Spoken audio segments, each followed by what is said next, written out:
આપ સર્વનું મારા પ્રોજેક્ટ વિડીયોમાં ખૂબ ખૂબ સ્વાગત છે. મારું નામ દેસાઈ માનસી છે. મારી શાળાનું નામ રત્નમણી સ્કૂલ ફોર ચિલ્ડ્રન છે. ત્યાં હું ધોરણ 10માં અભ્યાસ કરું છું. હું મારા દીપક સરના માર્ગદર્શન હેઠળ આ વિડીયો બનાવી રહ્યું છું. આ વિડીયોમાં હું મનુષ્યના પાચન તંત્રની સમજૂતી આપીશ. ચાલો મિત્રો, આપણે વિડીયોને શરૂ કરીએ. મિત્રો, મનુષ્યના પાચન તંત્રના મુખ્ય અંગો એટલે કે અવયવો આ પ્રમાણેના છે. 1. મુખ, 2. અન્નળી, 3. જઠર, 4. નાનું આંતરડું, 5. મોટું આંતરડું, 6. સહાયક ગ્રંથિઓ. સહાયક ગ્રંથિઓમાં 1. લાળ ગ્રંથિ, 2. યકૃત અને 3. સ્વાદુપિંડનો આપણે અહીં અભ્યાસ કરીશું. મિત્રો, સૌપ્રથમ 1. મુખ. ખોરાક મુખમાં મુકાય કે તરત ખોરાકના પાચનની શરૂઆત થાય છે. મુખ ગુહા એટલે કે મુખ દાંત, જીભ અને લાળ ગ્રંથિઓ ધરાવે છે. દાંત ખોરાકને નાના ટુકડાઓમાં કાપે, ચાવે અને દળે છે. પાચન માર્ગનું અસ્તર ખૂબ જ નાનું હોય છે, જેથી ખોરાકને ભીનો કરવામાં આવે છે. તેથી તેમનો પાચન માર્ગ સરળ બની શકાય. મુખમાં આવતું પાણી એ લાળ ગ્રંથિમાંથી નીકળતો લાળ રસ છે.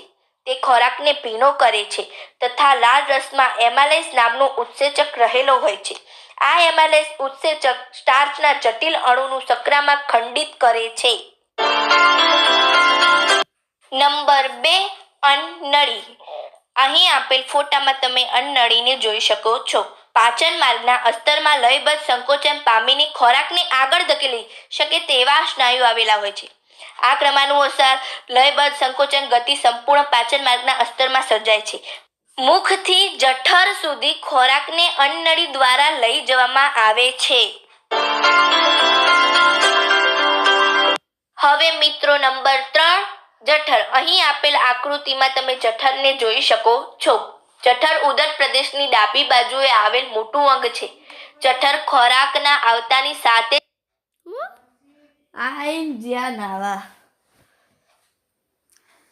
જ વિસ્તરણ પામે છે. જઠરમાં ખોરાક 3 કલાક સુધી વલોવાય છે. ખોરાકના નાના નાના ટુકડા થઈ અર્ધઘન પ્રવાહીમાં ફેરવાય છે.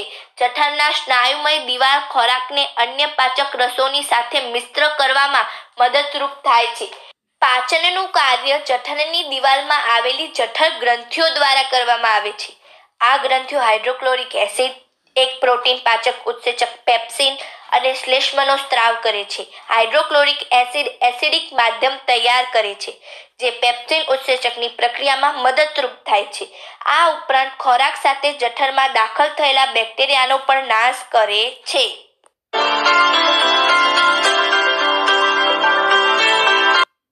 હવે મિત્રો, નંબર 4. નાનું આંતરડું. અહીં આપેલ ફોટોમાં તમે નાના આંતરડાની આકૃતિને જોઈ શકો છો. જઠરમાંથી ખોરાક હવે થોડા જથ્થામાં નાના આંતરડામાં પ્રવેશે છે, જે મૃદિકા સ્નાયુ પેશી એટલે કે નિર્જઠર વાલ્વ દ્વારા નિયંત્રિત થાય છે. નાનું આંતરડું પાચન માર્ગનો સૌથી લાંબામાં લાંબો ભાગ કે અંગ તરીકે ગણવામાં આવે છે. તે ખૂબ જ ગૂંચળાદાર હોવાને લીધે તે ઓછી જગ્યામાં વ્યવસ્થિત રીતે ગોઠવાઈ જાય છે. વિવિધ પ્રાણીઓમાં નાના આંતરડાની લંબાઈ તેમના ખોરાકના પ્રકારના આધારે ભિન્ન ભિન્ન હોય છે.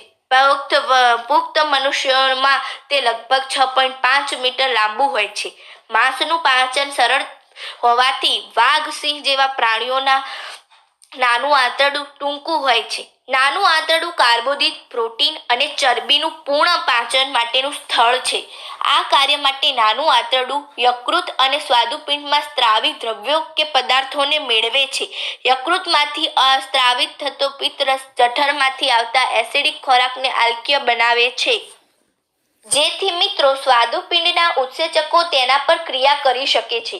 સ્વાદુપિંડ રસ કે સ્વાદુ રસનો સ્ત્રાવ કરે છે, જેમાં સ્ટાર્ચના પાચન માટે એમાઇલેજ ઉત્સેચક, પ્રોટીનના પાચન માટે ટ્રિપ્સિન ઉત્સેચક અને તૈદુલિક એટલે કે જે તૈલી પદાર્થોની ચરબીનું પાચન કરે છે. મિત્રો, નાના આંતરડાની દિવાલમાં ગ્રંથિઓ આવેલી હોય છે. તે આંતસ્ત્રાવનો રસ ઉત્પન્ન કરે છે. તેમાં આવેલા ઉત્સેચકો અંતે પ્રોટીનનું એમિનો એસિડ, જટિલ કાર્બોદિત ગ્લુકોઝમાં રૂપાંતર કરે છે તથા ચરબીનું ફેટી એસિડ અને ગ્લિસરોલમાં રૂપાંતર કરી નાખે છે.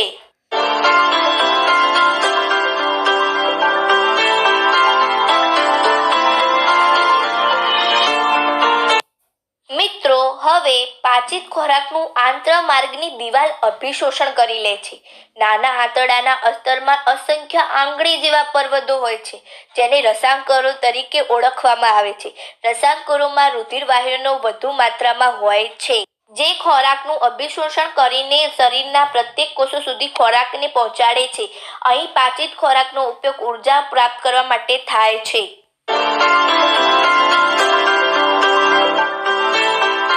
મિત્રો, નંબર 5, મોટું આંતરડું. અહીં આપેલ ફોટામાં મોટા આંતરડાને દર્શાવવામાં આવેલ છે. પચ્યા વગરનો કે અપાચિત ખોરાક મોટા આંતરડામાં મોકલવામાં આવે છે જ્યાં વધુ માત્રામાં આવેલા રસાંકરો અપાચિત ખોરાકમાંથી પાણીનું શોષણ કરે છે. શેષ પદાર્થો ગુદા દ્વારા શરીરની બહાર ત્યાગ કરવામાં આવે છે. આ ઉત્સર્ગ દ્રવ્યોને બહાર ફેંકવાની કે ત્યાગ કરવાનું નિયંત્રણ મળદ્વારના મુદ્રિકા સ્નાયુઓ દ્વારા નિયંત્રિત થાય. મિત્રો, નંબર 7, સહાયક ગ્રંથિઓ. તેમાં પહેલું લાળ ગ્રંથિ. મુખમાં લાળ ગ્રંથિ લાળ રસનો સ્ત્રાવ કરે છે. લાળ એ પાણી જેવું પ્રવાહી છે જે મુખમાં ખોરાકને ભીનો કરે છે. ભીનો થયેલો ખોરાક સહેલાઈથી ગળી શકાય છે. લાળ ગ્રંથિ એમાઇલેજ નામના ઉત્સેચકનો સ્ત્રાવ કરે છે. ખોરાકમાંથી રહેલા સ્ટાર્ચનું પાચન કરી માલ્ટોઝમાં ફેરવે છે. આમ સ્ટાર્ચનું પાચન મુખમાંથી થાય છે.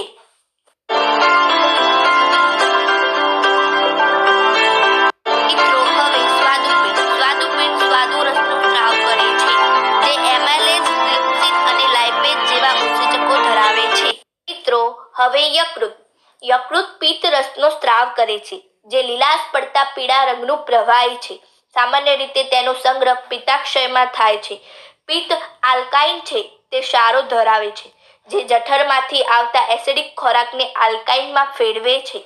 આથી સ્વાદુપિંડના ઉત્સેચકો તેના પર ક્રિયા કરી શકે છે. પરિણામે મિત્રો, પિત્ત ક્ષારો ખોરાકમાં રહેલી ચરબીનું વિઘટન કરી તેને નાના નાના ગોળકોમાં ફેરવે છે જેથી ઉત્સેચકો ક્રિયા કરી પાચન સહેલાઈથી કરી શકે છે. મિત્રો, મારો વિડીયો અંત સુધી જોવા માટે